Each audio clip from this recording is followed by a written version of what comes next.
Hello, this is Janice Loschiavo, and I would like to offer my welcome also to all of you. I have to first give a shout out to my friends at Springer Publishers, Lee Montville and Gina Martinez for their help in putting all this together, and also to School Nurse Supply. They have been absolutely wonderful in helping us with this program as well, and for their ongoing support of school nurses. May I have the next slide, please? Many of you were with us a year ago. In fact, it's actually 1 year to the day that we presented the biggest challenges for today's school nurse. We are back at your request because so many of you asked for more information and to keep in touch with updated data. And we will also continue to do that as we move along. Hopefully, this will be the first of several other series that we'll offer to you. So keep in touch with us. We will let you know more as we progress. So for today, again, my name is Janice, and many of you know me. You're former students of mine, or I've seen you at meetings, whatever, but I welcome you here to the webinar today. May I have the next slide?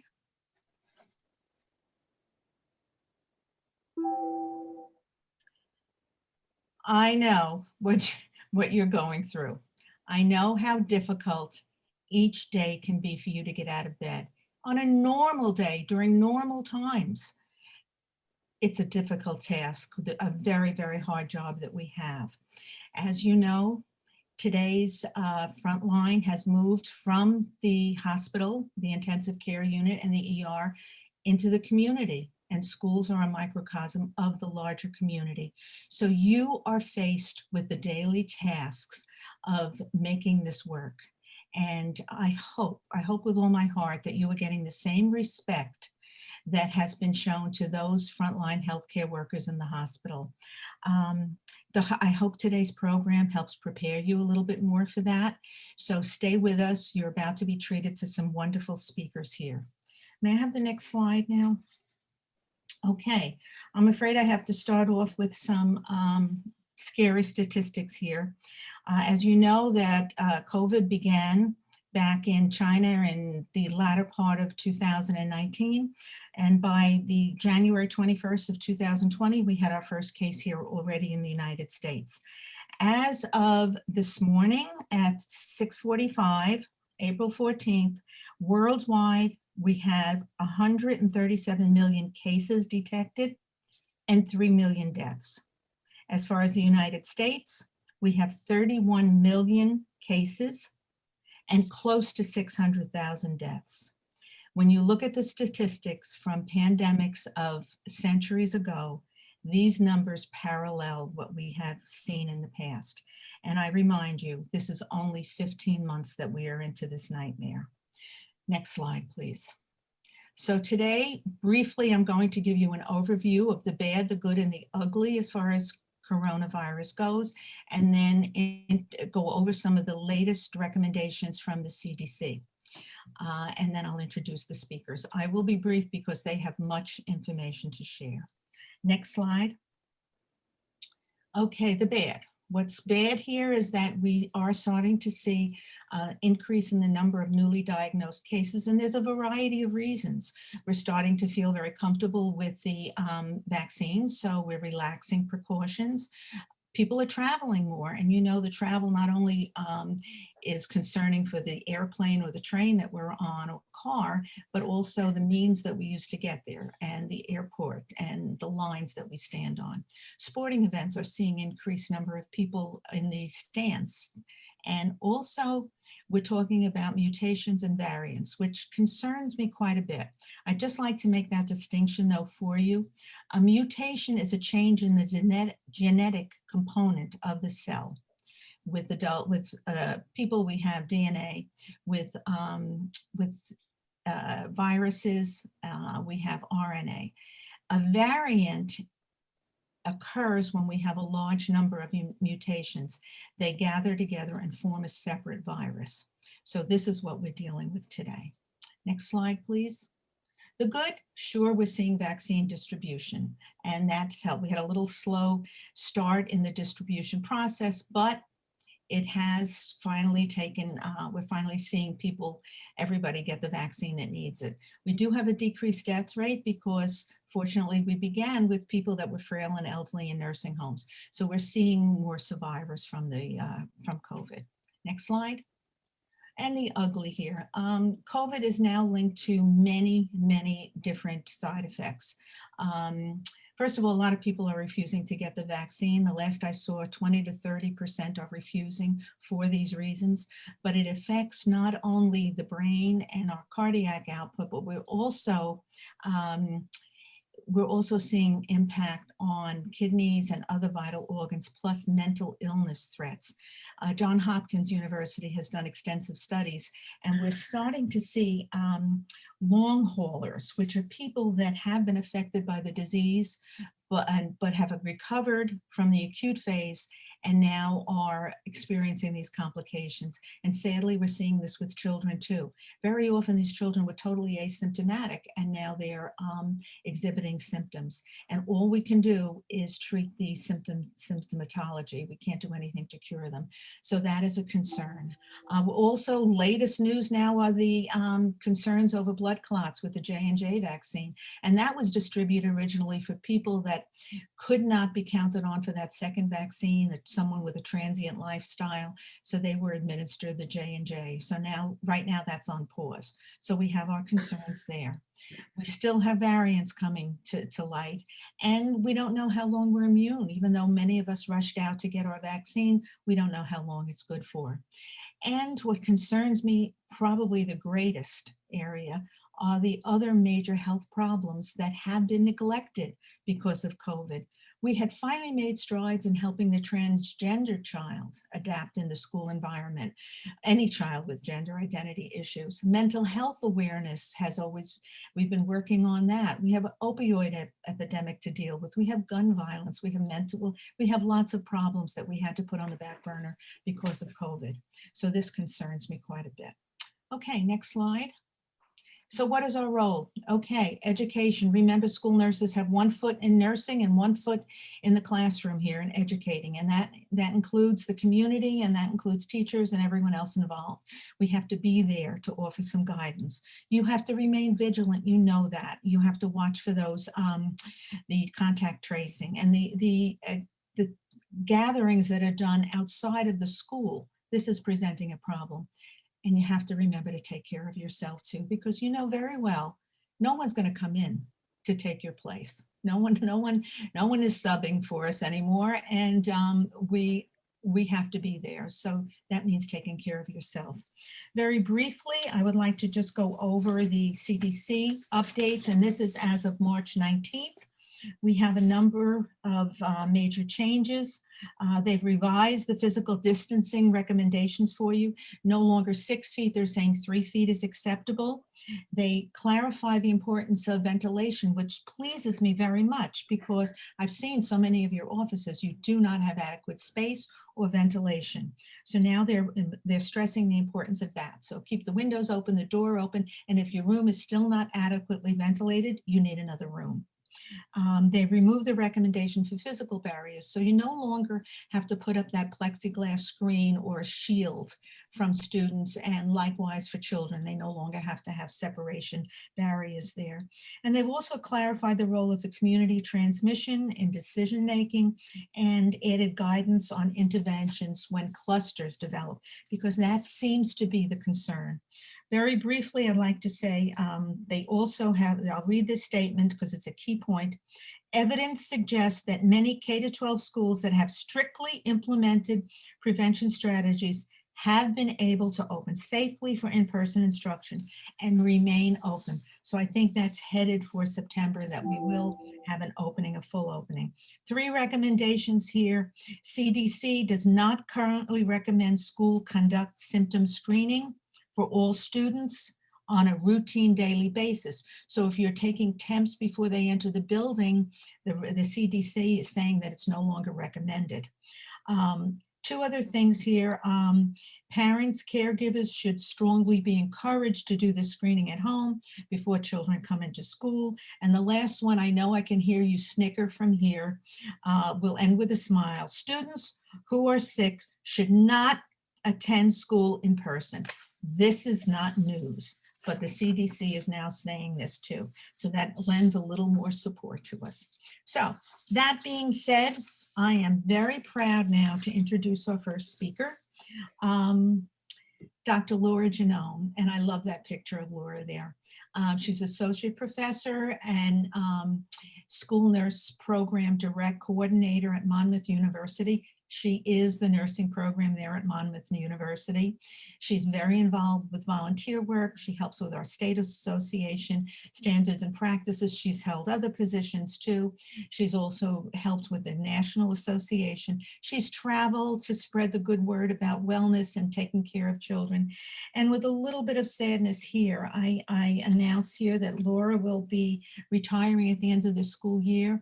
So I'm very, very happy that she's here. If you have not had a chance to see her or hear her speak, this is your only opportunity. I am sad because Laura has represented my go-to person for years.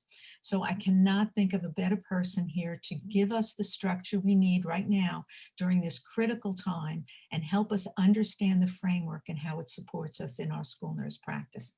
So Dr. Genome, take it away. Thank you, Janice, for that great introduction. And although I'm retiring, I'm not going away. I still will be standards and chair practice for NJSSNA and probably still be speaking and writing. It'll give me more time for those things, not running the program at Monmouth. So I'm here today to outline the 21st century framework that was developed by my friends at National Association of School Nurses. So we'll review the framework, which you'll have the slides to see them later because there's a lot that goes into it. But we're trying to apply the framework to the practice and our changing role, which we all know has become very complex during the COVID-19 pandemic. So on the next slide, why do we need a framework? So there's lack of theory or standards in school nursing. So we have a lot more evidence available now why it's important for school nursing. I think we've all realized that, and many more people have realized that during this COVID pandemic. Also, increased focus on prevention, which if you look at this last year, that's all we've been doing is trying to prevent the spread of COVID, right? And increased numbers of medically fragile and complex students. And Janice just went over some of besides the population we have been dealing with in the schools, we're going to see some long haulers and other issues surrounding the pandemic. So on the next slide, we will go over a little bit how the framework came about. So how did National Association of School Nurses come up with this framework? Well, they reviewed the literature. The NASN Board of Directors had some input. They looked at the process for developing a theory. They had a lot of feedback from practicing school nurses. I remember going to a couple of NASN conferences where they actually had online surveys. At the conferences, they had breakouts where they had some input for school nurses. And then they finalized it, and it was approved by the National Association of School Nurses Board. Next slide, please. So it's based upon the whole school, whole community, whole child model. Which is available on the CDC website. So you can see in the outside, you have the community, but in the middle, you have the student, and then all the things that go into that around there: health education, PE and health, community involvement, family engagement. So they base their National Association of School Nurses model, which is the next slide, on the whole school, whole child framework. So there it is. So central to the framework is the student is in the middle, right? You see the student right there in the middle. So we want to keep our children healthy, safe, and ready to learn, right? And then in the next circle, you see family and school, community, and then overlapping key principles of care coordination, leadership, quality improvement, and community and public health. And then in the outside ring, you see our standards of practice. So we'll go over each of these components in a little more detail on the next slide. So here are what falls under each category. So under standards of practice, the things that we do pretty much by looking at our guidelines and other things, which we'll talk about in a minute. We have care coordination, which we do every day. We have leadership, and whether school nurses know it or not, they are leaders. I think this is probably the time in my career. I was a school nurse prior to opening the school nursing program at Monmouth in 2000. We knew that we were leaders, but a lot of times we get pushed to the side. Well, during this pandemic, the New Jersey State School Nurses, a group of women that volunteer their time after they work all day, were actually asked by the DOE, what do we do? So we had many, many meetings with the DOE, because you might know that we don't have a school nurse on the DOE right now. So we were called to lots of emergency meetings. So out of that, something good came out.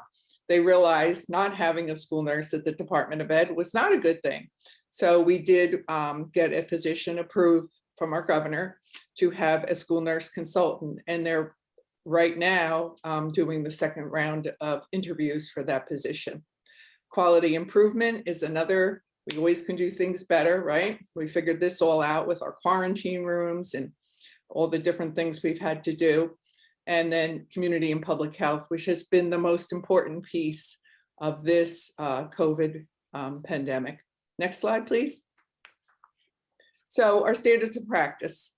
Here are some of them. You know that we have for school nursing, direct and lead every part of the framework. We have a wide variety of practice and performance standards that are essential in the specialty of school nursing. So here you can see the National Association of School Nurses, along with the American Nurses Association, published our standards of practice. We have to follow a code of ethics, right? We have to follow the New Jersey Department of Ed guidelines, and the New Jersey State School Nurses guidelines are up on the New Jersey Department of Ed site. We also have to follow, as Janice mentioned, the CDC and state guidelines. So we have a lot of people that we answer to. The National Association of School Nurses has really great position statements. And if you go to the New Jersey State School Nurses website, we have a whole section now on how to deal with COVID in your schools, with a lot of great resources. So those areas are the areas of practice that we must follow.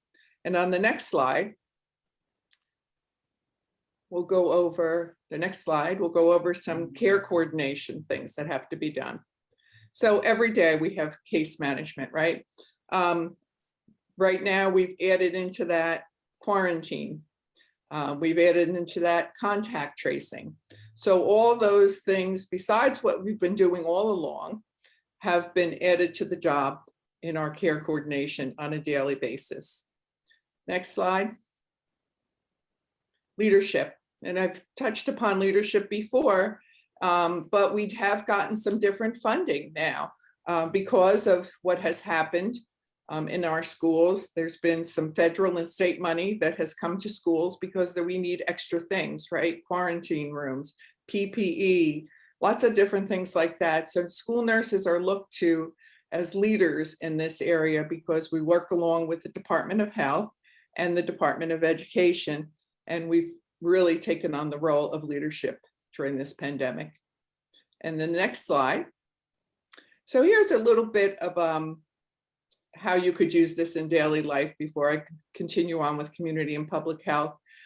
Care coordination. So we should be on the IEP teams, right? We should have our individualized health plans updated continuously, especially now during the pandemic. If we know students have COVID, we probably have to look for other things and maybe do 504s for them and have different things for the students who have been affected by this. And then on a leadership level, we plan staff wellness health. I know we've all been doing a lot of wellness screenings. I'm glad that Janice mentioned we don't have to take temperatures on every student because they found that that really hasn't done anything. We have a state level advocacy with attendance. We've all been doing a lot of contact tracing and quality improvement, trying to make things better all the time. There is going to be a NASN conference that actually just opened virtually on April 12th. And I know that a lot of this is going to be focused on the pandemic. So going to regional and to national conferences as we're getting deeper into this pandemic. and then community and public health. We write newsletters, we make sure that immunizations are together. We haven't been doing screenings, and I know a lot of you have asked about screenings.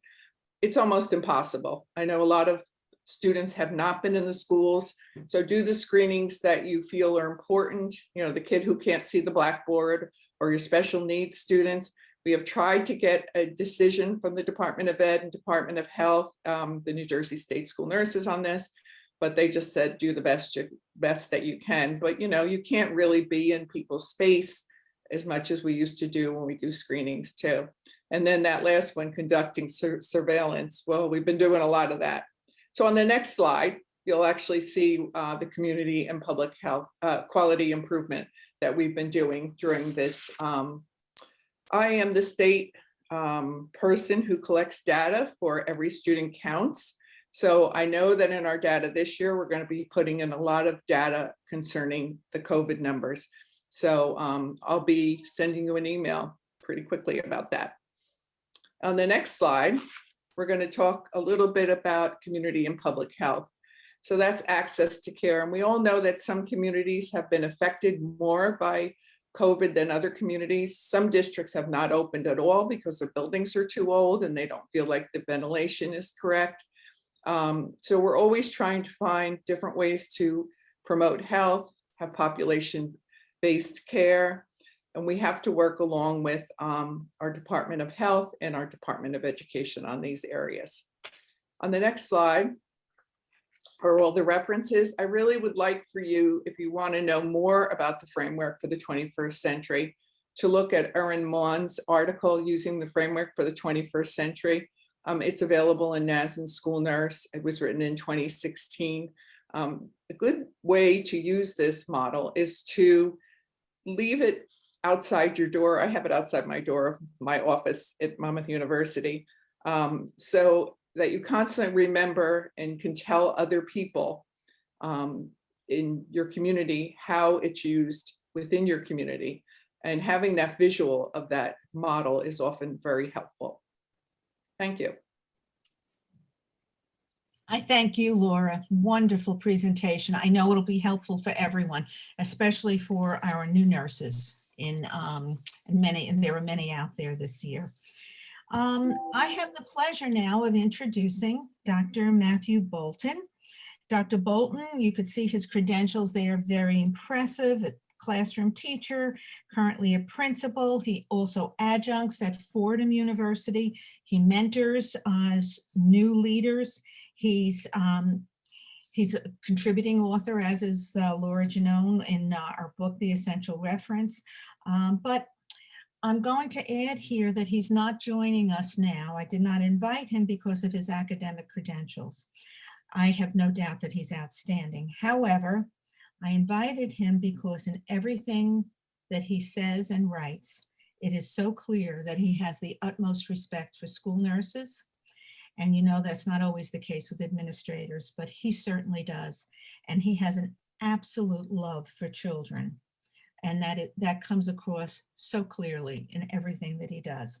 So I have asked Dr. Bolton now to take us into the school, into the classroom, and update us on what's going on and where are his concerns. Take it away. Thank you, Janice, so much. So you failed to mention that the reason I'm here is, yes, as a principal, to speak a little bit about some of the practical matters that concern us with the pandemic unfolding in our schools, but also the son of a school nurse. So I was raised by a school nurse. I was taught that you are supposed to completely and totally respect school nurses and listen to every single thing they say. So that's, I think, really why you invited me. But, so I want to thank you again. I would like everyone to think back to this summer or whatever time it was that you were planning to open your school. And I want you to think about your planning, the things that you were getting ready for as you plan to open, if you did open. So as you think about that, I want you to just think, was your planning accurate? Some of it probably was, more than likely most of it wasn't. I was just reviewing some of these things with my two school nurses today, and we were laughing a little bit about our scenario where we were planning over the summer for our isolation room. And we were really somewhat concerned. I would even go to the level of saying freaking out that we weren't going to have enough bays in the isolation room that with clear dividers, and what would we do, because it was going to look like the MASH 4077 when we came back to school, and there would just be students laying all over the place. So obviously our planning wasn't accurate. That's not been the case in our schools, and thankfully to a number of the structures that have been put in place to keep us safe. And that have kept sick students or symptomatic students out of school on the days where they're not feeling well. So my point is that one, school principals and school nurses throughout this pandemic need to work together. And we're going to talk more about that. And two, it has been incredibly hard to work within a school during this pandemic. And while our missions have remained the same, our planning has been altered dramatically, and it has been near impossible to plan. So I believe we all understand that in schools, our mission delivery point is our students, right? And we expect that our mission is, and our fundamental purpose is to enable students to develop and grow intellectually, socially, emotionally, creatively, artistically, and behaviorally. And we strive to create the conditions that allow for optimal growth. And in order for students to grow, they need to feel safe, and they need to feel secure, and they need to feel healthy. When those conditions aren't met, our mission goes unrealized. And this year, some of the very predictable structures that exist and are time tested in our schools that enable us to be safe and healthy and secure have been altered dramatically because of the pandemic. So think about some of the things that have changed in your schools, right? Fundamentally, your schedule has changed. Whether you're even in person has changed. Whether you get to interact with kids in person has changed. Whether you get to see kids' faces, I mean, that's changed. So many of the things that are fundamental to the way in which we work and the way that kids feel safe and the routines that they have established over years have changed. So we've been required to create new procedures and new structures to replace some of those old and predictable ones to enable us to stay healthy and secure. So some of those procedures and new structures involve daily health screenings and masks and social distancing and contact tracing. Just as an aside, I know Laura spoke a little bit about daily health screenings and temperature checks, and I know Janice referenced it too. And just please understand, I saw a couple of the questions in the chat as well.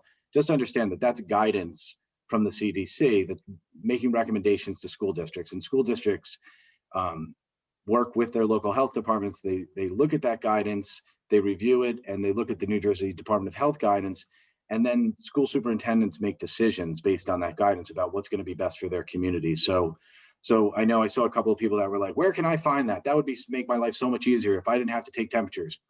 Totally understand. I get it. And I agree. However, that's really a local decision that's left up to your school superintendent. So just understand that. And I know a lot of places that aren't taking temperatures, they're just having parents fill out daily health screening forms where they attest to the fact that the child did not have symptoms or a temperature. But that's just an aside.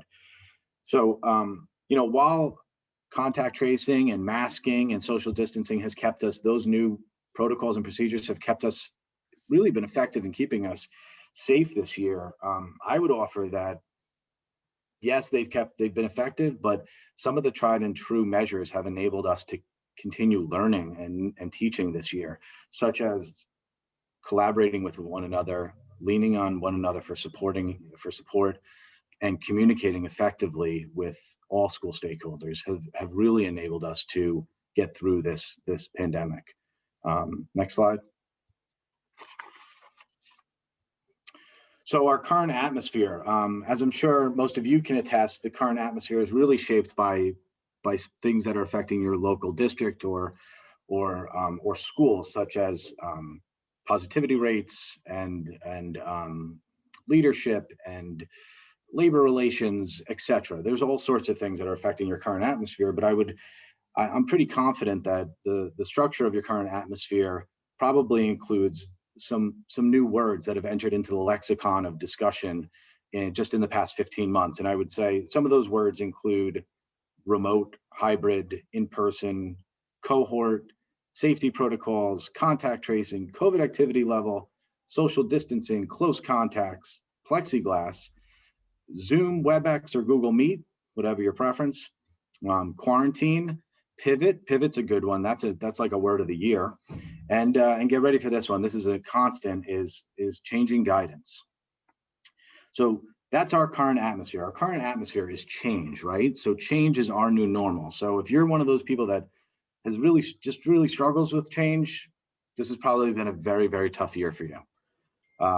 Another phrase that I didn't mention, which is very much part of our current atmosphere, is the phrase learning loss. I mean, learning loss is real. It's learning loss is another way that we used to say learning regression. It's when, for you name the variable, whether it's time on task with the curriculum, as a byproduct of isolation, that students are really just not demonstrating understanding of the curriculum in the way that they typically would in a normal year. So that's definitely become part of our planning and become part of our summer planning and become part of our planning for next year to address learning loss. Next slide. So I think there's a slide before this. There's a problems encountered slide. There we go. Thank you so much. So some problems encountered.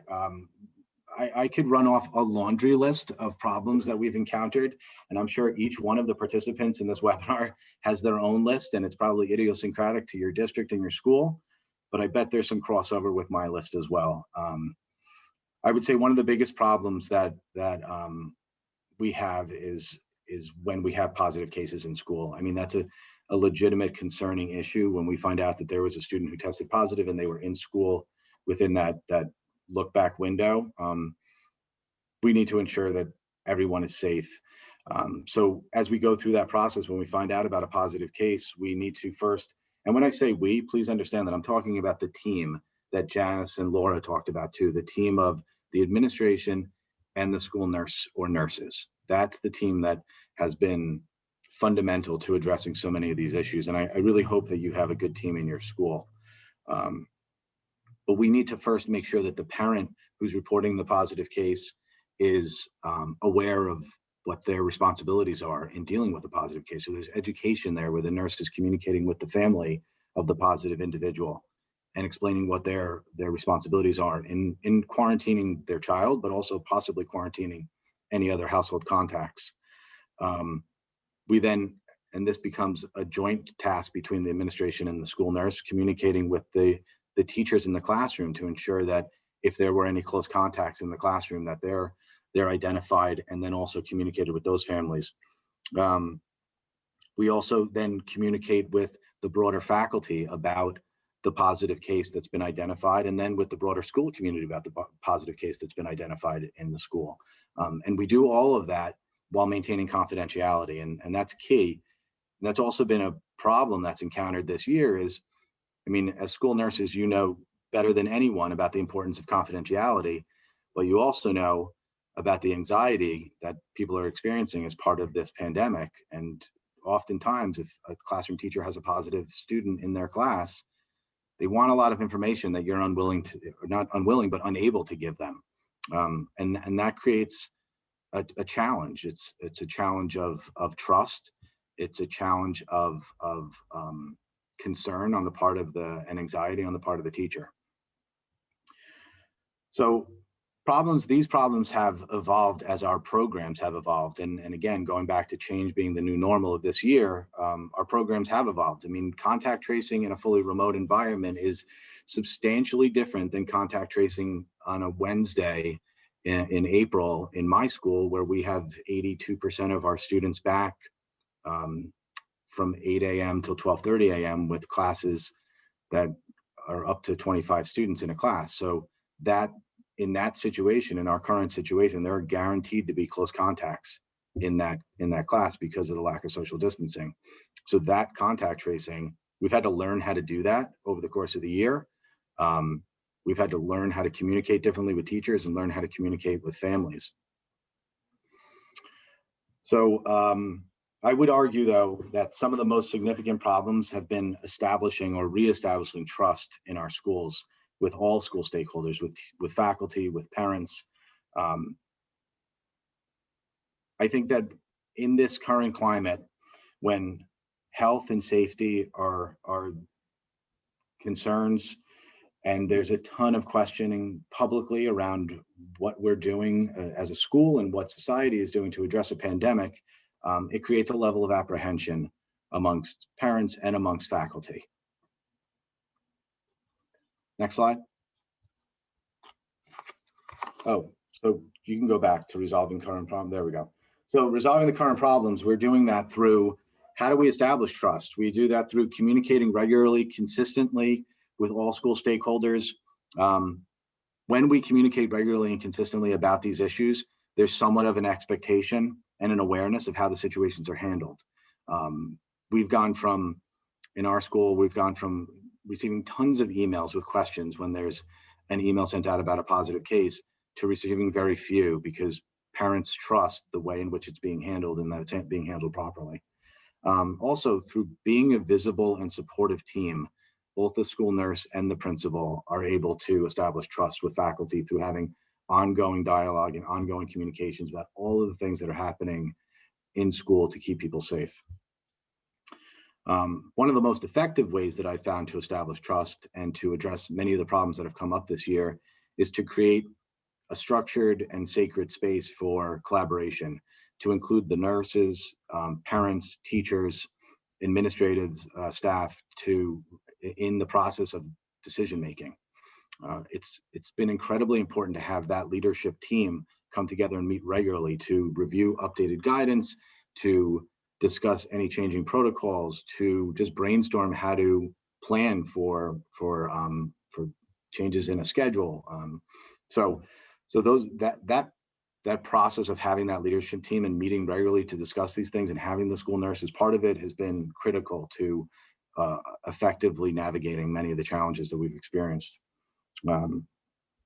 As I previously stated, some of the best ways to resolve the problems that we've experienced is to kind of workshop around them. I think probably many of you are familiar with the idea of having a tabletop drill for a school security drill. So tabletop drills are typically when administrators and teachers and school nurses and maybe a secretary come together and they discuss, how do we approach this? Let's talk about a lockdown drill. What are the steps in the process? So we've been doing tabletop drills around COVID-19 scenarios, especially when new guidance comes out from the state. So we'll come together, bring those people together and give a scenario and say something like, I don't know, a scenario might be, the school nurse receives an email at 9 p.m. on a Saturday that by the way, 9 p.m. on a Saturday, that's kind of when these things come to light. That's when our nurses are being notified. I'm not sure why it's 9 p.m. on a Saturday, but it seems to always be 9 p.m. on a Saturday. It's 9 p.m. And why my nurses are checking their email at 9 p.m. on a Saturday is that's a whole different conversation because they're so dedicated. 9 p.m. on a Saturday, we receive word from an email from a parent that their child has tested positive because they weren't feeling well after, you name the practice, basketball, soccer, whatever. So there's a lot to unpack in that scenario. There's the positive, when were they last in school? Who's on the team? Are they a close contact? So we run through those scenarios and then apply them to the current and ever-changing guidance that we have to make sure that we're all on the same page with how to handle situations and to make sure that we all know each other's roles and responsibilities in addressing these situations. So that's been a really effective practice as well. Next slide. So recommendations for a smooth fall opening. I mean, God, if I could start thinking about the fall, that would be an amazing thing, but I'm gonna do it because Janice asked me to. So recommendations for a smooth fall opening. Here's what I would say that I've said to my school nurses and that I would offer to all school nurses. You need to continue to communicate, participate, and be available to families throughout the summer. And I know I'm gonna be ironic in about a minute, but yes, often teachers and school nurses don't work during the summer, but every school nurse I've ever met works over the summer. They're constantly checking emails. They're concerned about immunizations being updated and ready. Oftentimes during off hours when they may not be paid to come into the schools. So I think it's important that we communicate with our families over the course of the summer and keep in mind that this is not just a school problem. This is a community health problem. So if we only approach it from a school perspective, we're missing a huge chunk of the population, and parents need to be reminded of good practices over the summer. I would also offer that while we believe in schools, summer is magical, and it is, there's so much magic to summer, it's not magical in getting rid of global pandemics. So 2 months in the lifespan of a 15-month pandemic, it's not going to erase the pandemic. So what I would recommend is we're going to be dealing with this in the fall. So we need to keep communicating and planning with each other.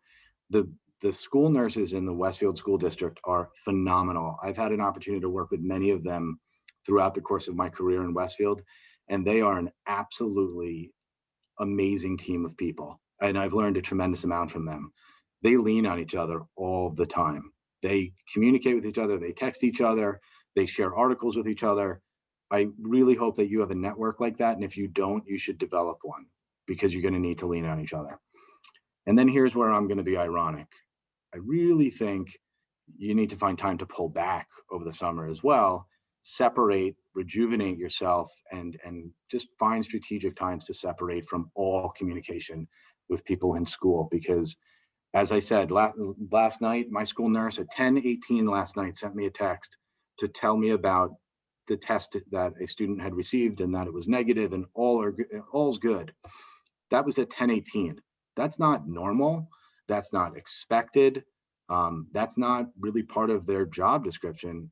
But yet that's what school nurses are doing right now in the midst of this pandemic, because they just have to. And because most school nurses that I know are pretty type A, and they want to be good and they want to be accurate for their school communities. So I would say find time to separate, go on vacation, read a good book, go to the beach. So those are my recommendations. I wish you all the best. I know how hard you're all working, and I hope that you keep up the good work. Thank you so much, Matt.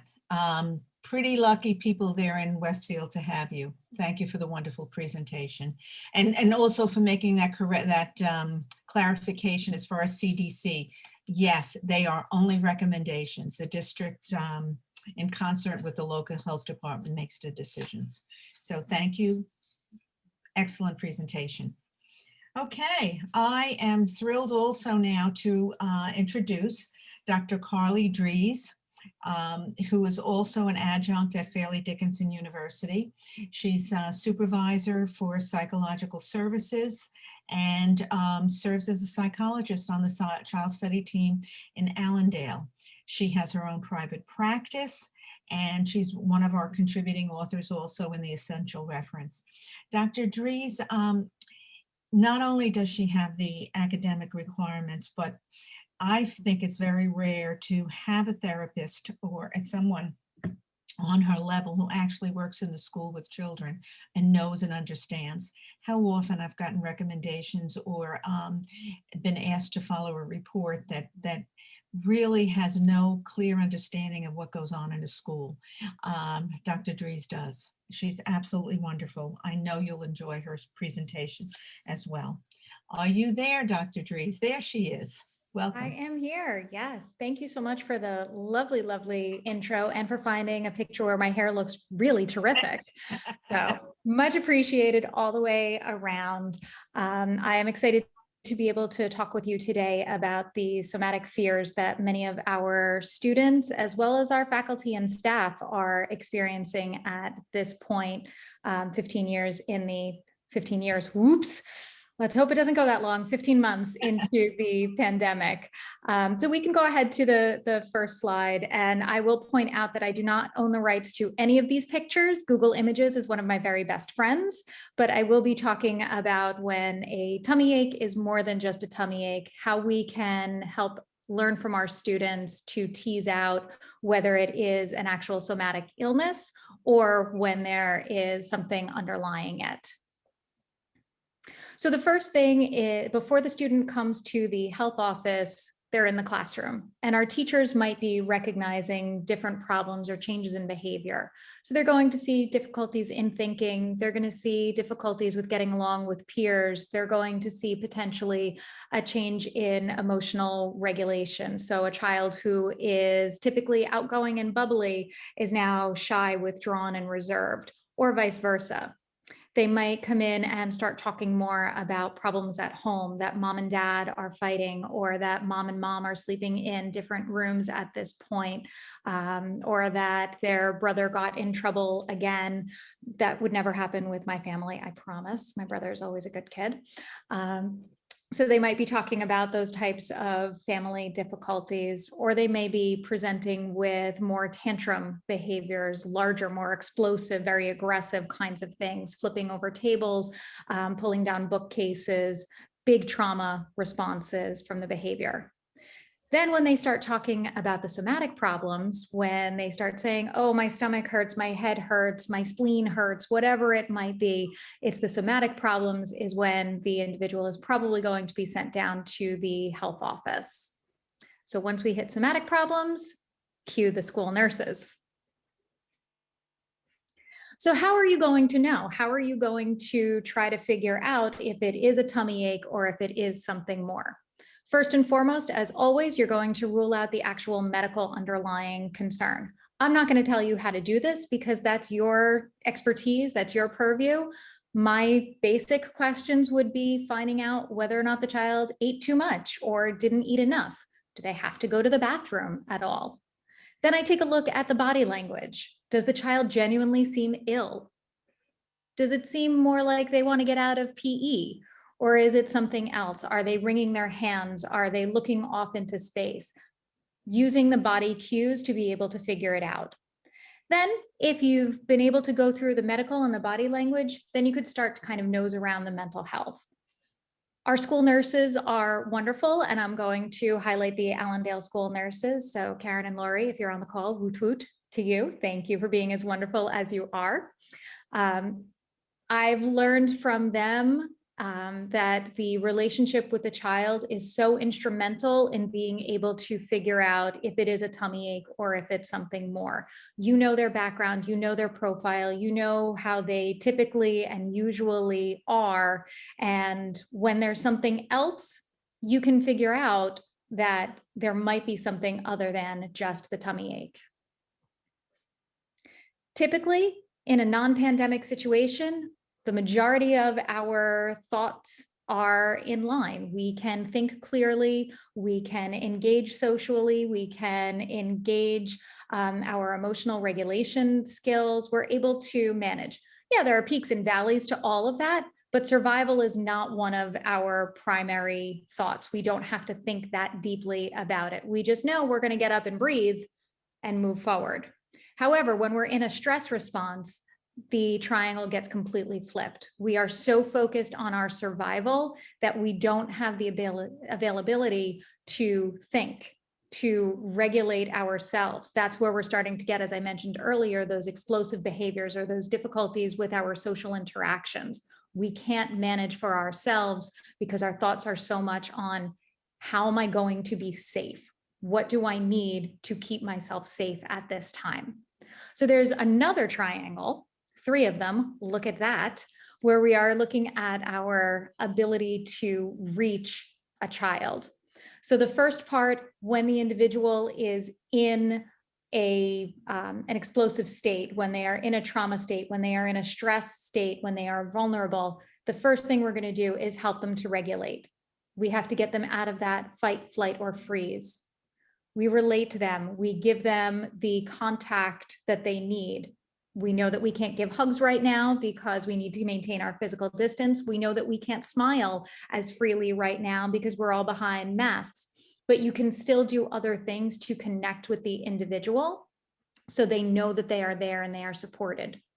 Once you've regulated, once you've related, then you could get to the point of reasoning behind the outburst, behind the concern. Then you could have that deep conversation to find out why they were sent to the health office because of the reported tummy ache. You can reason through it. One of the ways to do that is with the HALT technique. H is hungry, A is angry, L is lonely, T is tired. This is good for our student population. It's also good for the teachers who come into the health office with different concerns. It's also good for us as people in general. So you can present as having a little bit of a stress response when you are hungry. So think about it. When was the last time I ate something nutritious? Or was it just the container of Oreos that I had last night while I was binging Netflix? Am I angry? Am I stressed about something else? And that's what's making me present in this different way. That's why I'm having a hard time regulating.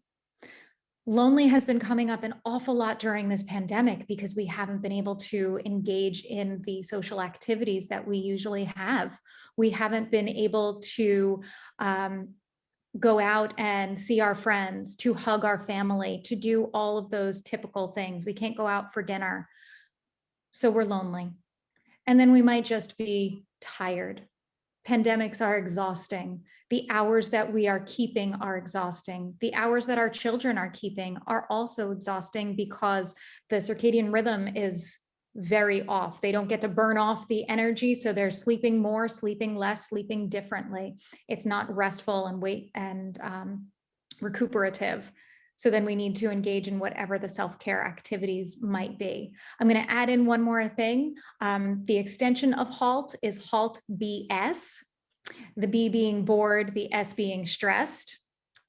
I don't know what anybody else might have been thinking when I said that, but those are the other extensions for the HALT acronym. Okay, we can advance. The next one that I'll mention is STOP. And as Janice said, I am in the World of Child Study team, so we have a host of acronyms in our alphabet soup. So I try to explain them as best as possible. So STOP is one of the cues that we can give ourselves and our students to be able to figure out what we're going to need to do to proceed. And we could advance the slide so that way we can see what the STOP looks like. So the first part is the S, where we are actually telling ourselves to stop and take that moment, give ourselves that opportunity to think. Think about what's really going on with our life, with ourselves, with our moment in time. The O would be to observe what's going on. Notice the things that are happening. We have taken our breath. We are a little less on edge. Our shoulders are no longer earrings.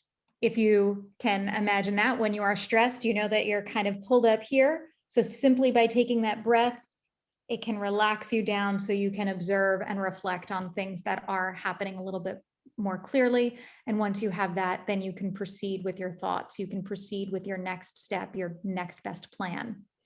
As Dr. Bolton had said earlier, you kind of laugh at the plans that you make sometimes. So you do the best that you can with the information that you have, knowing that it might change again. Okay. When school returns in a more traditional format, whether it's next week, next month, next school year, or 2025, anywhere in between, chances are our student population and our school population and community at large are going to be coming in with some pretty big feelings.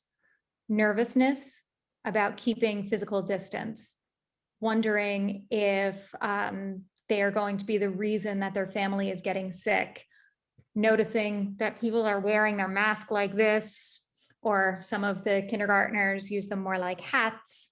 So this way we will be aware that nerves are going to play a big part in our school reentry. Guilt about having to come back to the building because the individual might be exposed, the family is vulnerable because they didn't have access to a vaccination just yet. Jealousy. Why do I have to be the one to go to school when my insert relative or friend in another district, or even in the same district because the schools are following different schedules, why don't they have to go? Anger and frustration. I just don't want to be here. I really liked being able to stay at home in my pajamas on my bed without having a camera on all day and still get my work done at my leisure. This is not what I want to be doing. And then last spring, I was in a workshop and Stephanie Grant presented this quote, and I just really found it powerful. And it says, my body remembers when the school that I trusted suddenly disappeared. I don't know if I can trust you. What if it happens again? I need to keep myself safe. Our students remember many of our students remember what life was like prior to March of 2020. They've gone through all of these changes that we, the grownups, are putting on them. They don't have the same type of control. Even though the grownups kind of feel like they don't have control, our students have even less. And the comfort that they've always had isn't there anymore. Now let's bring it back to you in the health office. You've got a lot. I'm not trying to add anything else to your plate by having to be the mental health responder. You do all of the wonderful things that you do, and then you can let your mental health team take over. You give us that baseline information. You are our frontline workers to be able to share with us, the mental health team, who needs that extra level of support. If you don't have a strong mental health team in your district, or maybe they're pulled in 1,000 directions already, it's okay to refer out. You can always try to find another community resource or another agency or a practitioner who fits within the family's insurance panel. So that way the students are going to be getting the mental health needs met without you having to do it. You are the medical specialist, not the mental health specialist. Don't take that on yourself. As Dr. Bolton was saying, give yourself those boundaries, establish them, maintain them, so that way you can be there to do all of the wonderful things that you do. The next part is we are going to practice a little bit of relaxation. I think that everybody needs it. We're coming down to the end of a school day, or for those of you who are not in New Jersey, maybe the beginning of your school day if you're out in the California area. So I'm going to guide you in a mental vacation combined with 5, 4, 3, 2, 1. So if you will indulge me, please close your eyes, sit up straight and tall like you are a king or queen, prince or princess sitting on your throne. Your hands can be either in your lap, on your tabletop, on the arms of your chair, whatever's going to be comfortable for you. And if you don't want to close your eyes, that's okay too. Just try not to look directly at the screen or any other screen that you might have handy. Oh, and hello from Hawaii. Aloha there. So close your eyes and picture yourself in your happy place. I know most of you are automatically thinking that your desk and your health office is your happy place, but try to come up with somewhere else. Maybe it's at the beach. Maybe it's in the mountains. Maybe it is on your balcony. Maybe it's petting your dog. And while you're in your happy place, think of 5 things that you can see.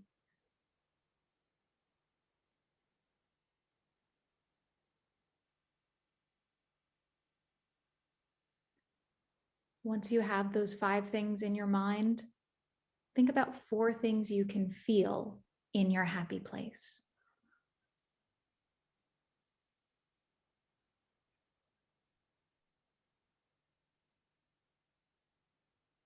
Then focus on 3 things you can hear, the sound of my voice notwithstanding.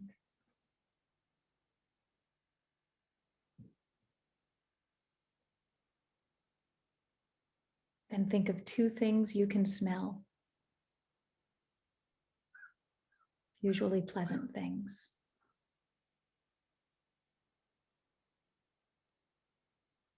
And then last, think of 1 thing you can say or taste.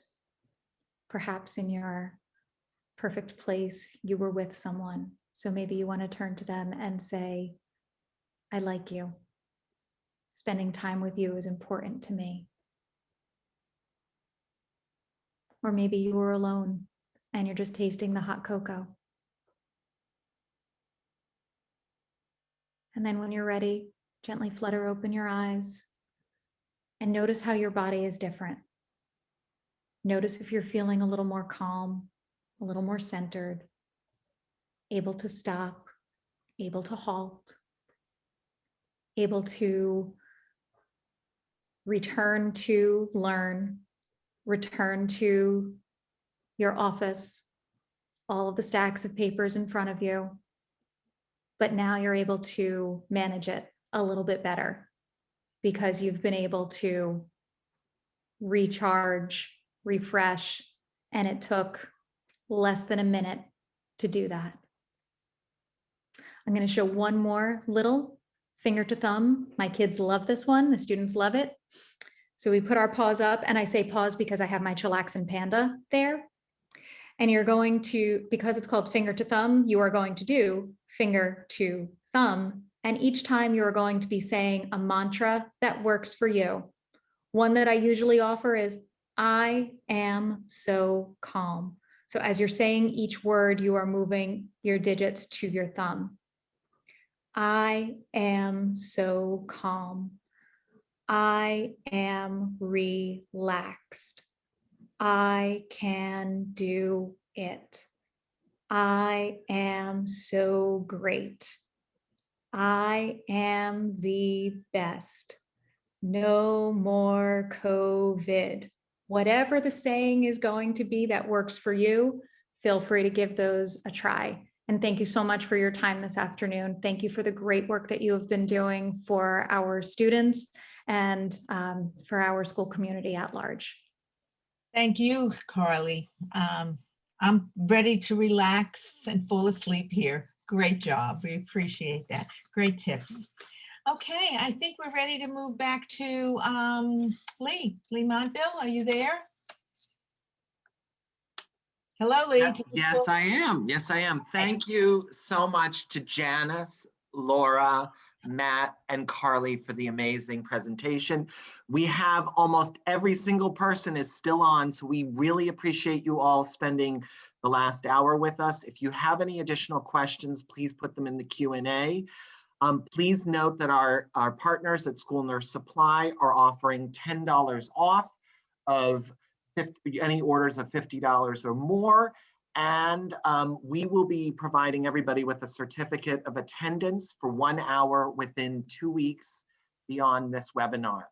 And finally, here's the information about getting that discount from our friends at School Nurse Supply. And we do have some questions for the presenters today. So thank you again for all of your questions. Carly, one question for you. Where can we get the stop poster?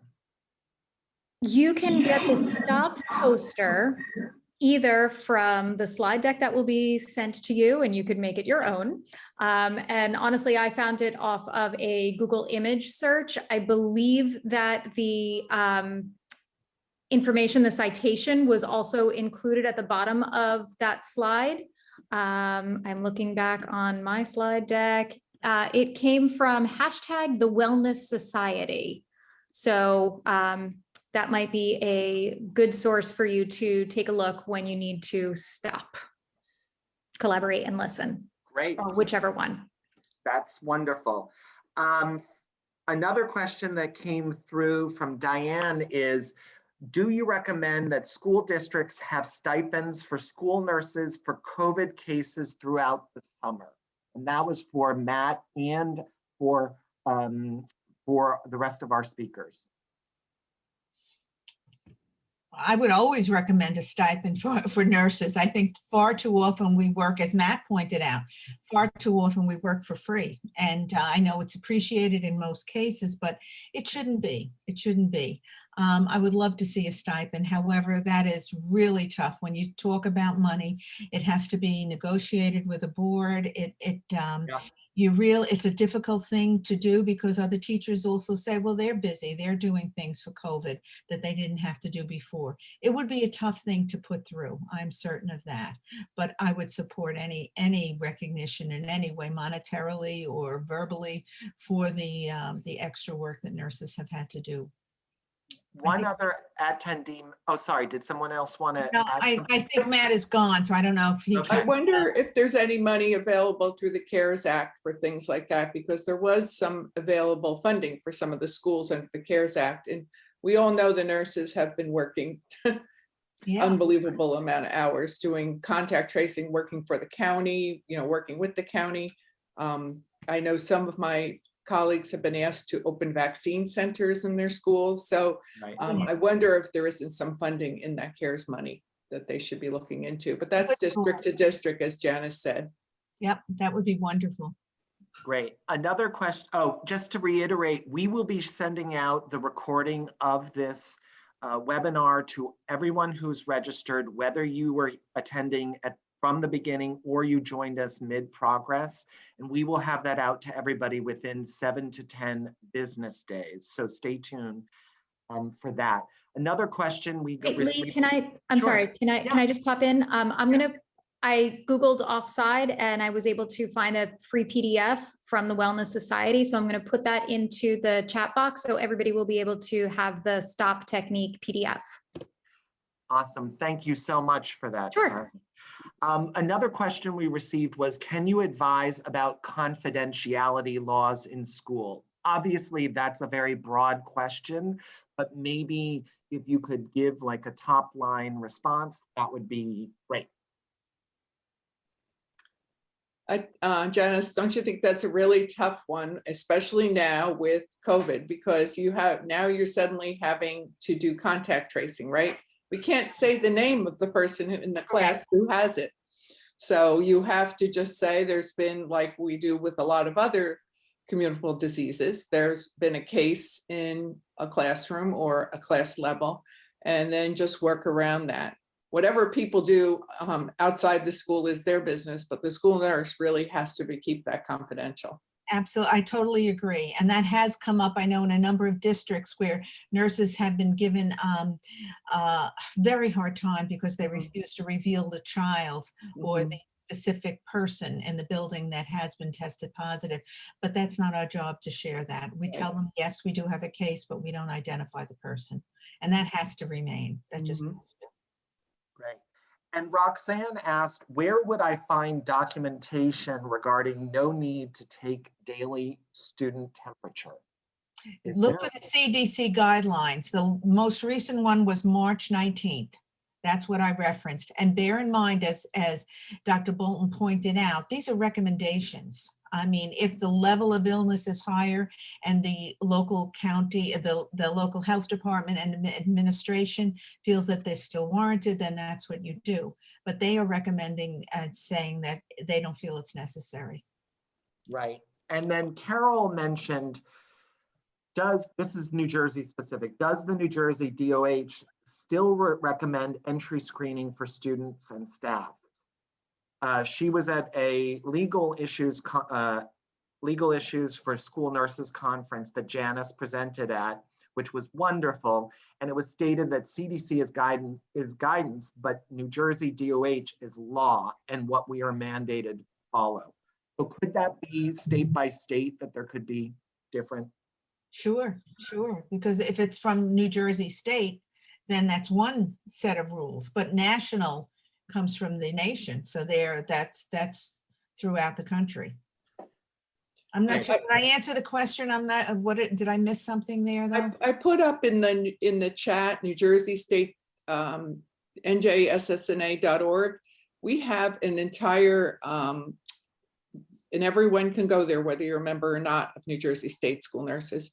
If you click on the COVID link, it will take you to all the latest guidelines for these particular rules, including the DOH and the DOE and the CDC. Great. Thank you, Laura. Excellent. All right. Well, thank you all again very much for all of your presentations today. Again, to thank you to the hundreds and hundreds and hundreds of people who attended today, especially because you all remained with us throughout this whole webinar. We're extremely grateful. Again, please, if you're interested in any of Janice's books from our partners at School Nurse Supply, reach out to them. And if you have any other questions about the webinar or questions about Springer Publishing, please reach out to me, Lee Montville at lmontville@springerpub.com. And again, thank you again, Janice, Laura, Matt, and Carly. Thank you, Lee, and thank you, participants. Hope to see you again shortly. Look for future presentations. Great job. Lee, before we sign off, a couple of people said they could not see the things that we put up. And I think it's because we had it only on panelists. I switched it to panelists and attendees. So they should be able to see what Carla put up and what I put up now. Yes, I just changed mine also and resent the Stop Technique PDF that Google found for me from the wellnesssociety.org. So hopefully you are able to see it. If somebody can just real quick chat with a thumbs up and let's that you've got it. Oh, Susan said that yes, and Yay. Ellen is saying yes. Oh, good. Lots of people are saying that they found it. Woohoo! Excellent. And if people have any other questions or want to reach out, please feel free to reach out to me at Springer Publishing and I will connect you accordingly. Very good. Thanks very much. Thanks all. Make it a great rest of day. the day. Bye-bye. Thank you. Thank you.